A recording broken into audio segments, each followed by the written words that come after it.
Dupin de Bessa pour l'invité de la rédaction. À tout à l'heure.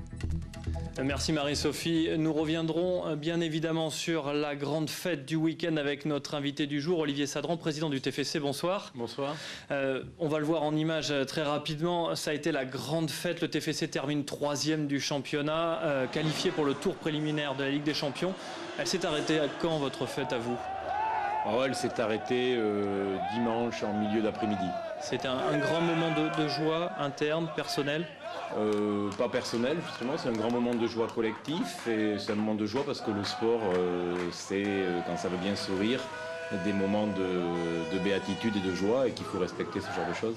Est-ce que la démesure, l'ampleur de la fête, elle est aussi importante à cause de ce dénouement assez incroyable? Oui, je crois qu'il y a eu un suspense fantastique, c'était pas prévu au départ. Je rappelle qu'on devait avoir l'ambition de pérenniser le club dans les 10 premiers. Dans la première partie de tableau, et des fois en sport, quand ça veut bien sourire et s'enchaîner de la sorte, c'est agréable. Et je crois que la fête était aussi fantastique parce qu'elle avait été prévue déjà parce que nous avions la possibilité d'aller en Intertoto, ce qui était déjà pour nous quelque chose de très important sur le plan de l'histoire du club. Mais c'est vrai que le dénouement avec le match à Lille à la dernière minute, etc., a généré quelque chose d'extraordinaire. Avant d'aller plus loin, je rappelle le parcours. Vous avez repris le club au plus bas financièrement et sportivement en 2001. On va revoir ça en images maintenant. Un parcours qui est vraiment parti de rien, parti de très bas, de l'Europe à l'Europe. C'est 20 ans de parcours en images. Quand le meilleur joueur du monde succombe au stadium, seule la Coupe d'Europe autorise de tels exploits. En 1986, le Naples de Maradona ne résiste pas à Stopira Marsico et un 11 toulousain euphorique. Dernière aventure européenne, 1987, c'était il y a 20 ans.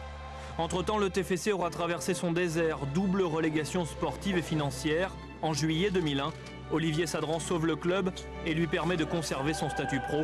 Le TFC joue alors en national. On ne peut pas imaginer que la 4e ville de France n'est pas un club de football professionnel. On prend avec mon équipe aujourd'hui l'ampleur de la tâche et j'espère que nous l'amènerons à bien.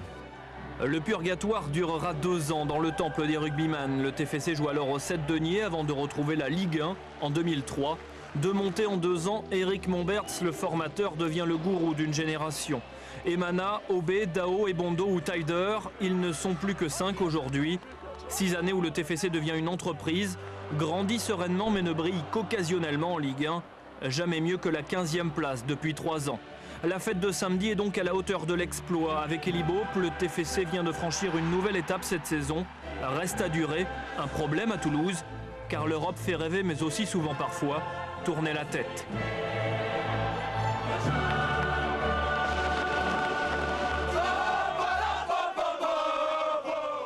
On le voit, Olivier Sadran, ces images de joie, mais aussi de moments difficiles pour le club.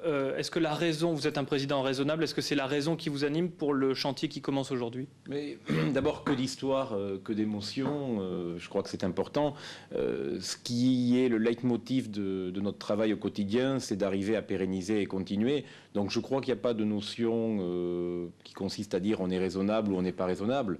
On va faire les choses le mieux possible, toujours en ayant à l'esprit que ce qui compte, c'est d'avoir beaucoup de solidarité à l'intérieur du club, d'avoir un esprit combatif, d'avoir des joueurs de qualité, c'est indispensable. Et en fait, ce tour préliminaire de Ligue des Champions, c'est pas une étape économique dans un premier temps, c'est surtout comme un changement de division, une étape pour grandir et pour continuer à faire du Toulouse Football Club un club qui s'installe de plus en plus au plan national et je l'espère au plan européen. Économiquement, cette 3e place, elle vous apporte un tout petit peu plus de 20-22 millions d'euros. Ça va être réparti comment? Vous allez bâtir quelle équipe pour la Coupe de l'UEFA ou pour une Ligue des Champions éventuelle? D'abord, on va travailler là-dessus avec Elie et Ali Rachidi.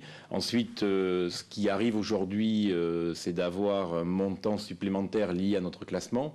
Qui est partagé d'abord avec les joueurs, bien sûr, qui sont les premiers acteurs, aussi avec le staff technique et l'ensemble du club.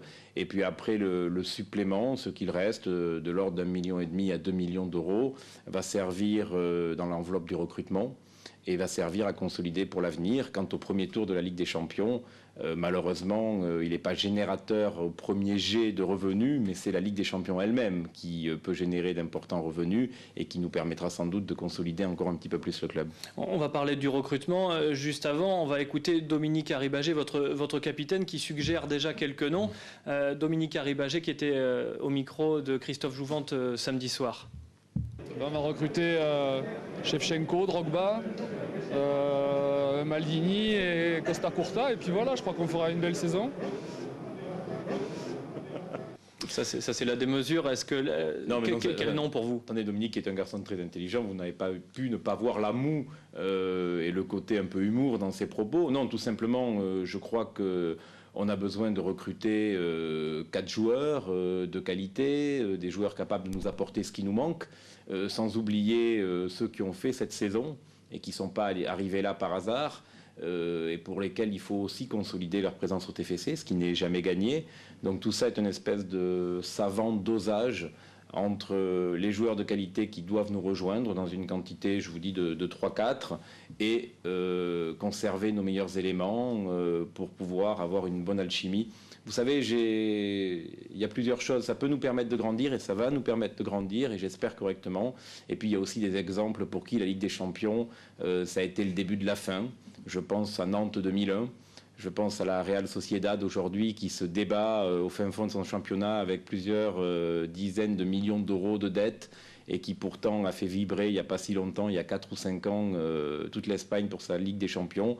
Non, il faut avoir de la chance, gérer correctement et surtout éviter de se tromper dans les choix. Et c'est très difficile parce que quand vous recrutez des joueurs, vous êtes sur des choix humains. Et le choix humain par lui-même est toujours aléatoire. C'est quel type de recrutement? C'est pour stabiliser cette position en France ou c'est pour aller exister en Europe? C'est toujours pour essayer de faire mieux que l'année passée, ce qui est déjà pas mal. Donc c'est pour faire la Champions League directement? Non, on ne peut pas dire ça comme ça. C'est pour faire de Toulouse un club de football respecté, ce qu'il n'était pas. Il commence à l'être. C'est le travail de toute une équipe depuis 2001.